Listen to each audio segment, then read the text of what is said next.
গ্রামের বাড়িতে গিয়েছিলাম। গ্রামের বাড়িতে গিয়ে অনেকদিন ঘোরাঘুরি করলাম আর প্রচণ্ড পরিমাণে অসুস্থ হয়ে গেছি বাসায় এসে। তো এই ভিডিওটা কিন্তু গ্রামের বাড়ি থেকেই করা। তো এই যে আজকে নারকেলের পুর রেডি করছি, এটা দিয়ে পিঠা বানাবে। আসসালামু আলাইকুম এভরিওয়ান, সবাই কেমন আছেন? আশা করি সবাই ভালো আছেন। চলে আসলাম নতুন একটা ভিডিও নিয়ে, আশা করি সবাই ভিডিওটা দেখবেন। গ্রামের বাড়িতে গিয়ে অনেক রকমের পিঠাপুলি খেলাম, যদিও বা শীত শেষ। গ্রামের বাড়িতে এখনো কিন্তু অনেকটা শীত পড়তেছে, রাতের দিকে অনেকটা ঠান্ডা পড়ে। তো এটা হচ্ছে পিঠার পুর বানাচ্ছে, অনেক রকমের পিঠা খেয়েছি, কিছু পিঠার ভিডিও তৈরি করেছি, আবার কিছু করি নাই। তো যাই হোক, সবসময় তো আর কি ভিডিও নিয়ে চলা যায় না, যদিও বা গেছি ঘুরতে, ঘোরাঘুরি, যদিও বা কাজ নেই তারপরেও।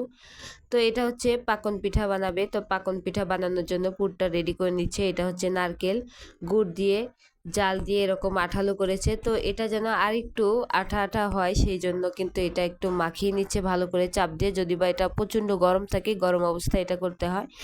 তো হাত দিয়ে এভাবে শেপ দিয়ে নিচ্ছে, এটা পুর দিবে। এটা আমাদের গ্রামে এটাকে পাকন পিঠা বলি। তো এটার জন্য এই যে পুরটা রেডি করে নিচ্ছে, এটা কিন্তু গরম অবস্থায় তৈরি করে। তো এই পুরটাই কিন্তু একদম নাড়ু বানানোর জন্য পারফেক্ট। এইভাবে তৈরি করলেই কিন্তু হয়ে যায়, যেভাবে গুড় দিয়ে জাল দিল।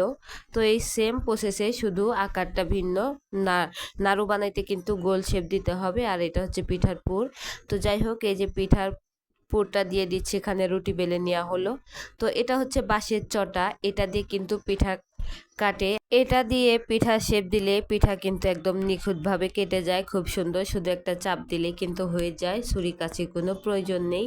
তো আমি ভাবতেছিলাম এটা নিয়ে যাব, আর আনা হয় নাই। এটা দিয়ে খুবই কিন্তু সহজ হয়। তো একে একে পিঠাগুলো বানিয়ে নিচ্ছি। আর যে ফিরিটা দেখতে পাচ্ছেন, এটা হচ্ছে সিমেন্টের ফিরি। এই ফিরিতে কিন্তু অনেক আগে থেকেই দেখতাম, আমার দাদিরও দেখেছি যে তারও এই ফিরি ছিল।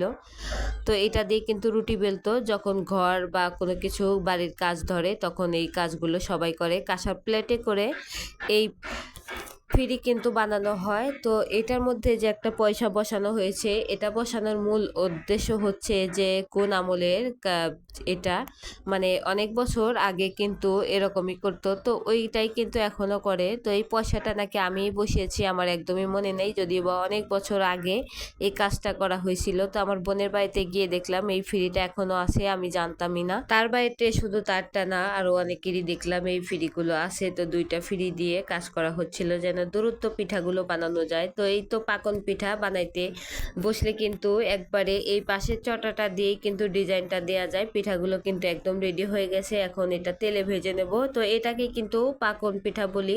তো এটাকে নাকি অনেকে কুলি পিঠা না কি পিঠা বলে, আমি সঠিক জানি না।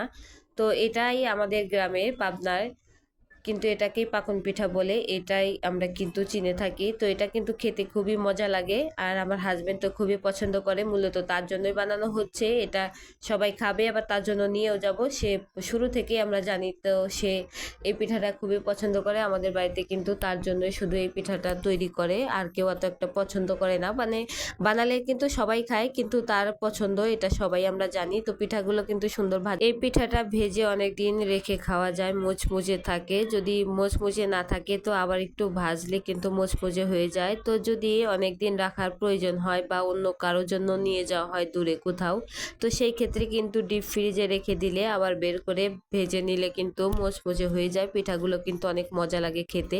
তো ফার্স্টে কিন্তু আমি খেয়ে নিয়েছিলাম, যদি বা রমজান মাস, এটা কিন্তু অনেক আগের ভিডিও। তো ভিডিওতে আসলে যা করা হয়েছিল আমি কিন্তু সেটাই বলতেছি আপনাদেরকে।